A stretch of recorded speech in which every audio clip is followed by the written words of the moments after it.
برتر از اندیشہ سود و زیاں ہے زندگی،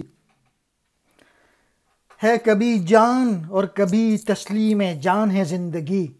حضرت خضر علیہ السلام اقبال کے سوالوں کے جواب دے رہے ہیں اس میں، اور زندگی کے متعلق بتا رہے ہیں۔ زندگی نفع اور نقصان کا نام نہیں ہے، اور دوسرے مصرعے میں یہ ہے کہ زندگی کبھی جان کی حفاظت کرنا ہے اور کبھی جان کو اللہ کے سپرد کرنے کا نام ہے۔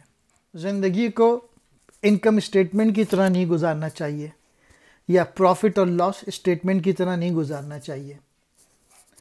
لائف جو ہے نا مچ ہائر ہے، یہ صرف نفع اور نقصان، اس میں نہیں سوچنا چاہیے کہ مجھے فائدہ ہو گیا یا نقصان ہو گیا۔ یا یوں کہیے کہ زندگی جو ہے یہ اسٹاک مارکیٹ کی طرح نہیں ہے۔ زندگی نام ہے جینے کا، بھرپور جینے کا، ایوری سنگل ڈے محنت کرنے کا، اور کبھی زندگی نام ہے کہ اللہ کے نام اپنی زندگی کو سپرد کر دیں۔